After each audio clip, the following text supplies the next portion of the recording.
So one of the first things we could look at is the difference between the tool that we use, the object that we use to paint, which is firm, hard, rigid, and a painting tool which is soft and giving. So any object, and for instance, I've got a simple piece of card here. Obviously, there's a firmness and a rigidity about that, so it won't give way under the paint. So the mark that I get, if I can just get some paint onto this now, of course, will be governed by that. So if I begin to make marks, you can see there with the edge of that piece of card, you can see that there's a rigidity and sort of an angular sort of quality to it. The card does bend a little bit, and I can then vary it a bit. But if I hold the edge of the card out, what I'm going to see is very, very hard edge shapes, almost geometric, but not quite. But you know, you can see here, even as I'm doing this, I'm actually thinking, well, look in terms of, let's say, something like a tree.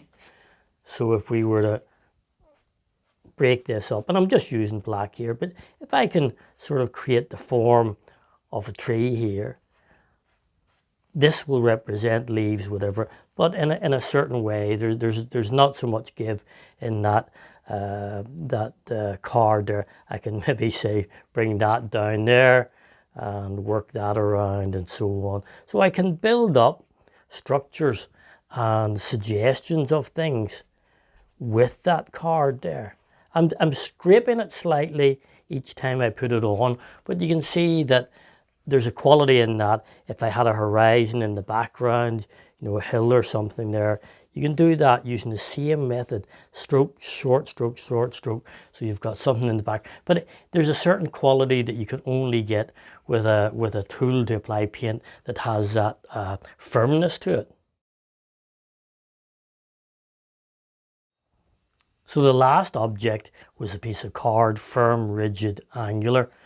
If we look at something, for example, which is softer and not formal and not rigid, in other words, I have a piece of tissue here, it could be a piece of rag, whatever, and just twist at the end of it. It's a bit wet at the end of it, but it's random. There's no real, I'll tear a piece out of it so that it hasn't really got a neat shape. It's hard to say, it's just straggly at the end, and it also collapses. As soon as I try to press it, it gives way.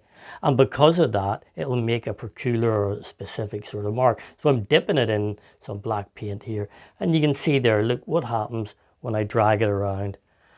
You might think it's a random piece of mark making, which it is, but then the same thing applies. If I work and think, and this is the interesting thing, it's collapsing every time I put it pressure on it. So it's frustrating in a way, but if I stick with it, I can create some really interesting marks.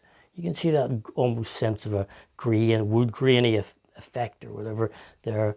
If I keep dipping it in, and I can get variations of dark and light. So if I keep adding more paint and, you know, staying with this left hand side and dabbing and stroking there, you can see that there's a shadowy illusion going on that side, and you can see the paper flapping around there. That's how loose it is. So I don't really have I have control. Once I get the feel of it, I know what sort of mark it makes. And again, if we were playing with trees and things there, I could maybe with the end of this, and it's changing as it gets wetter, it's getting softer and less, you know, less controllable nearly, but I can create, you can see there, forms with it. If I drag it, look, I get something else. So if I drag it along there, I get different senses of, you know, whatever I want it to be. It could be landscape, it could be hair, it could be whatever. And I put a wee mark or two there. It's suggestive, perhaps, of trees. So I'm just using these marks that object, piece of torn tissue, will make with a soft surface.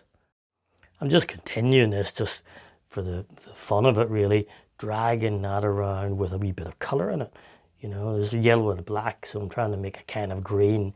It's not the nicest green in the world, but once you put colour, then you give clues to the audience about what you're trying to represent, if you like. And you can see there, once we do that, different things start to happen. Drag it, stroke, stir it around, and it's just hanging there, that piece of tissue.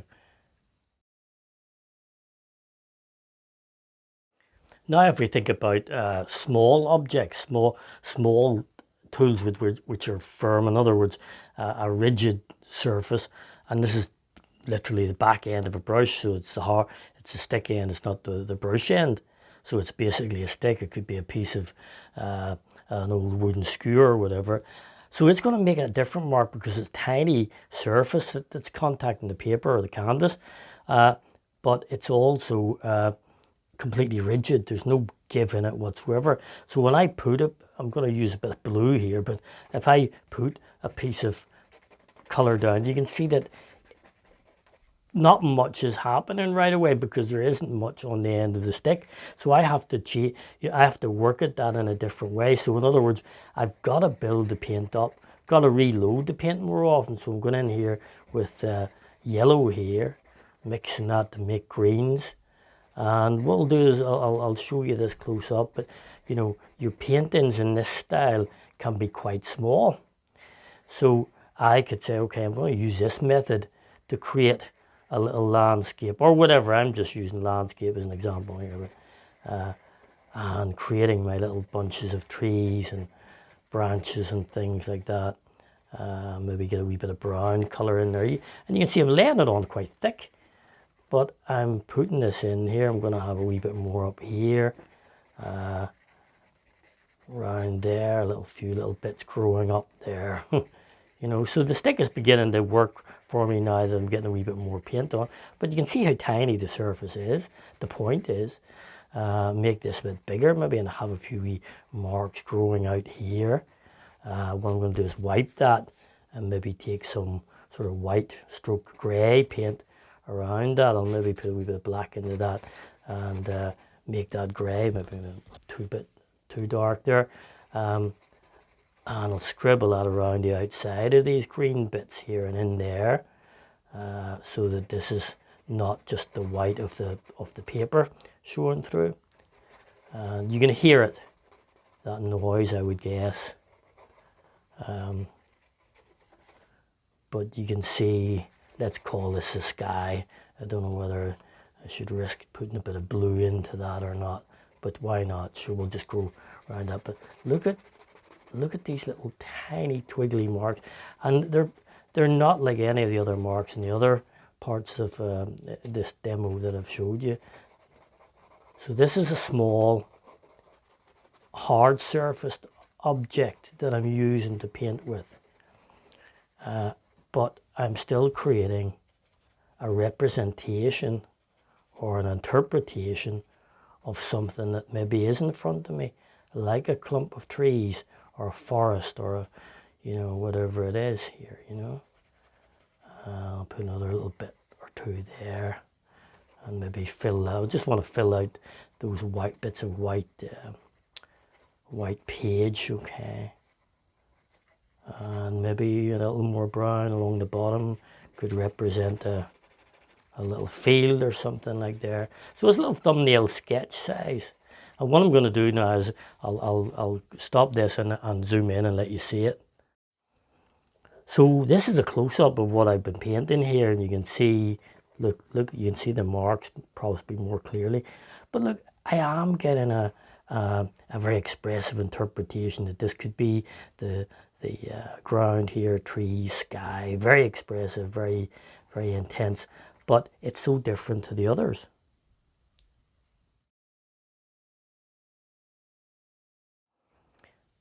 There's also a difference between making marks with objects which are stroked marks and those marks which are imprinted. So in other words, there's no movement in your hand other than the touching of the surface, in this case just a piece of paper. So in other words, if I take, and again this is sort of a dark color, I'll put this on the end of this one of these little scrubbing brush things. If I imprint it, of course, you can see obviously what I get. Depending on what it is I'm using, I'm going to get different types of surfaces. So, of course, we can build that up, and you can see what happens, how we can create, again, maybe it's trees, maybe it's fields, whatever. You can see that. You can add different colors into that, do all sorts of things. But if I use the same object, but using strokes, in other words, I actually physically draw, move my hand. So you can see here what I'm doing. I'm dragging this little piece of sponge around, and I'm trying to create something out of that. But it looks very different, different style. So there's another little tree coming out there. This is a bunch of trees, a couple sticking out there. Maybe down here is where again we have a field at the edge of a field there. Look, let's move that up a tiny little bit so you can see that. So I'm moving my hand this time as opposed to imprinting it. And what I'll do is I'll just turn the sponge over actually and make a bluey color around here, so we can fill that bit in. And you can see, let's call that the sky. Let's call these, let's go back and redo some of this a wee bit. So this time moving and stroking the tool around a bit. And you can't be too controlled because it's a big old piece of sponge, so it's not possible to be too fiddly. But at the same time, look at the lovely characteristics that we're getting. And let's put a couple of things up there as if there's trees growing along the top there and hanging out over. So you rub that in there, look, so we've got a tree, a couple of bits of the tree trunks or something there. Sorry, this is an odd color here, but just wanted something darker in there. Shadows in there, look. And hopefully you can see some impression of something going on. I'm just going to try and zoom that in for you. You know, it's maybe too much, but you can see what I'm doing. And that was all with this here. And of course I can come in later on and maybe decide, well, look, you know, I want something else going on, so I can rub that. So there's a bit of light catching the side of these things and so on. Likewise, I can return to the imprinted quality, and this changes it once again. And we can imprint sponge, we can imprint a brush, we can imprint our hands, we can imprint any bits of card, and it'll all make slightly different imprints.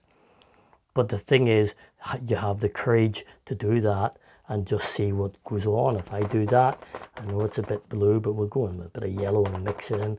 There's the imprinting thing, and suddenly the edge of that is now fuzzy and gives that crinkly effect that we didn't get when we made a different gesture.